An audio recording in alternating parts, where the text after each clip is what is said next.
แล้วยังไปเอาเงินเหรอแล้วเราจะสิกรรมเราดูสิกรรมมันจะมุงไปแต่งมากินเลยเรามีแต่ถามว่าปิดจากมุงขายวันมาตอนบอกเดี๋ยวถึงแล้วแต่อีกเรื่องนึงนะฉันจะไปพอถึงแล้วพอเราอืมพอเราไม่ได้ปลูกอย่าง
เราคือหาเงินตัว400,000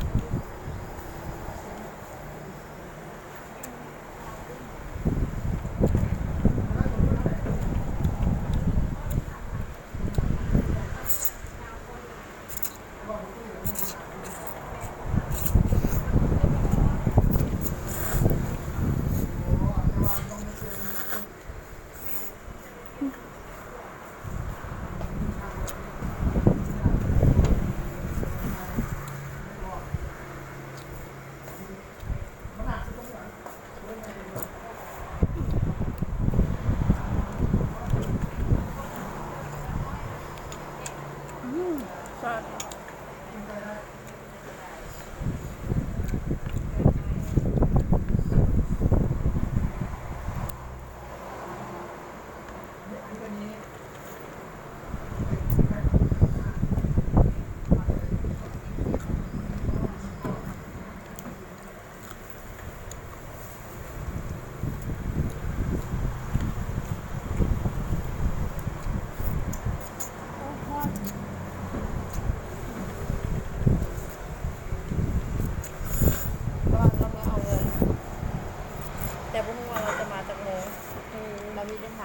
ปิดร้านแป๊บนึง ของสาวนั่นเลยว่ะจะเอาไว้อยู่ใส่โอ้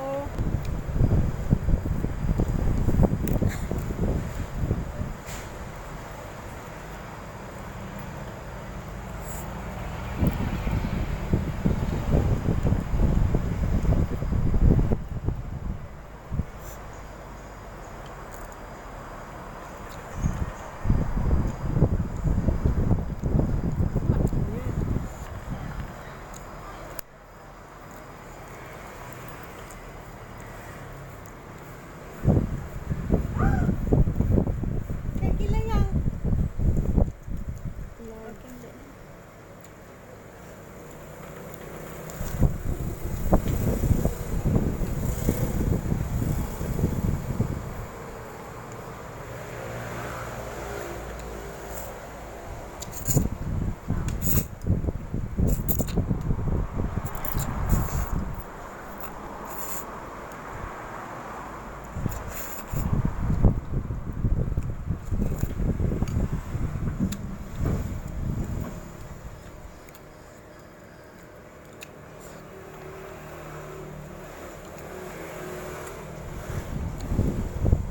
สั่งขนม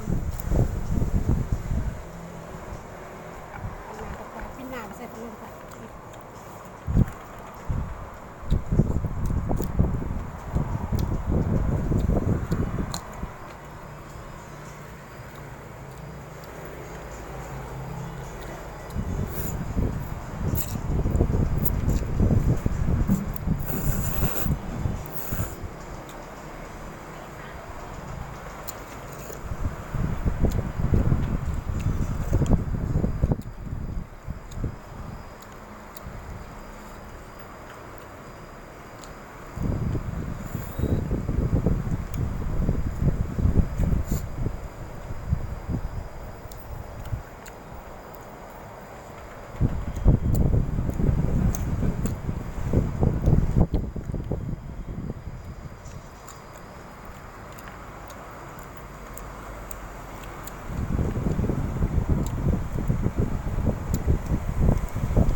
จ่ายเงินบาท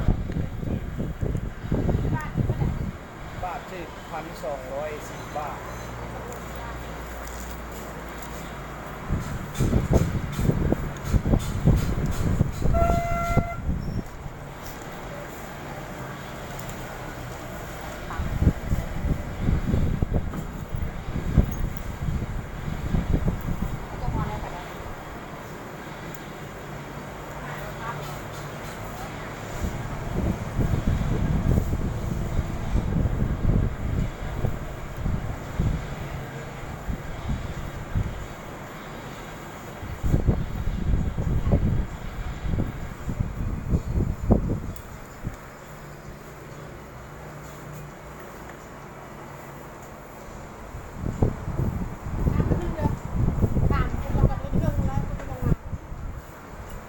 เอาระบองเอาเข้ามา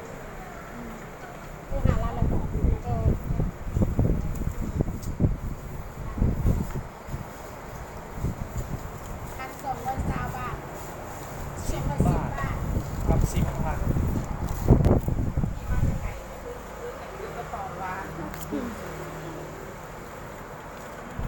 จะถงโทรศัพท์ลง เนี่ยที่แต่เป็นจุดมีทีนึงก็จะลืมเป็นนวดแล้วเราบ่มีเงินจะทีบเลย เบาไป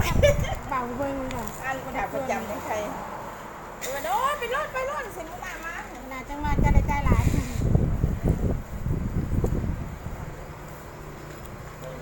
ไอ้เงินเท่าไหร่ล่ะเท่าไรก็ได้ก็ไปเล่นถึงคนทุกข์ออมเป็นอย่างนั้นออมเป็นอย่าง ตัวนี้3เลยค่ะ 3,000 ตะวันหาเอาเป็นอย่าง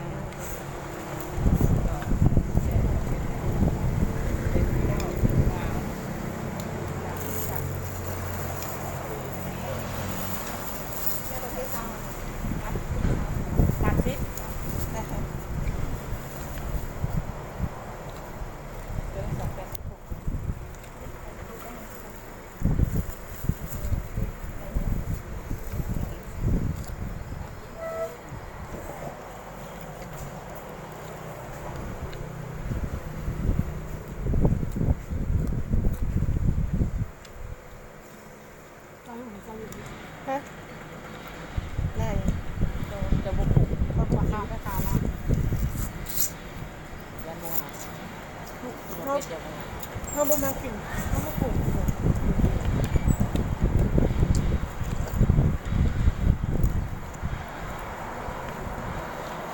ถั่วใส่กะปิเพิ่น กะปิเงียบเลยนะคือเขากล่องไว้เขาหอมนะ อะไรนี่เลยนะเอาแล้วเอาแล้ว เปิดแล้วหรอ ทำ2 อย่างเลยบนโรงเรียนงานที่จัด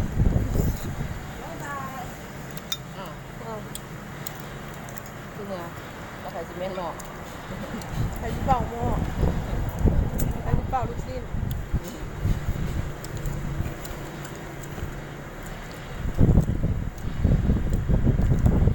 เอาไปเห็นเวียอยู่ถึง3 โมงหิวเขาลงมาไปได้จีเซน ได้เรื่องแม่งสบายเลยเอาลงมาง่าย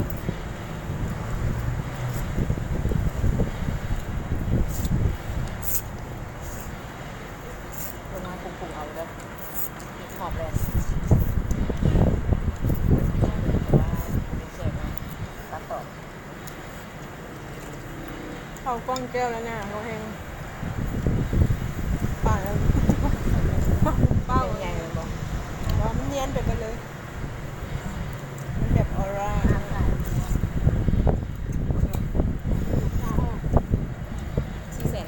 กินข้าวเด้อกินนี่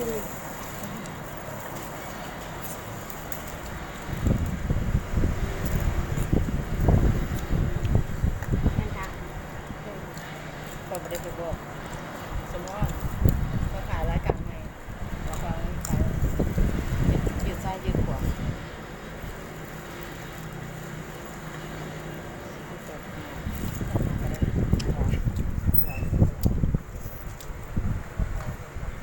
เขามันน่าจะง้อจะเขาเมาแล้ว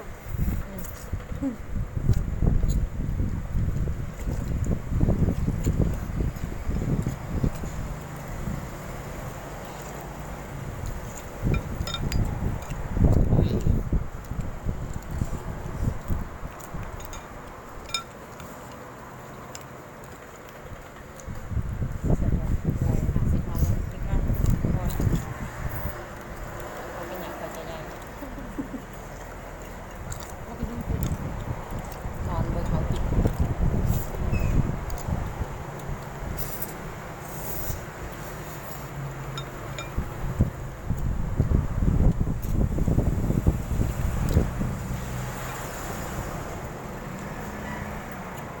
เขาจะเหมือนเขาไปเบิ่งนะจะไม่เบิ่งกลับมาจะ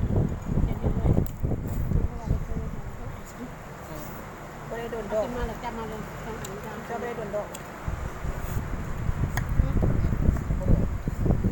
เงียบ ซึ่งไปเชิงเขาบ้างจะฟังว่าเรื่องนึงแล้ว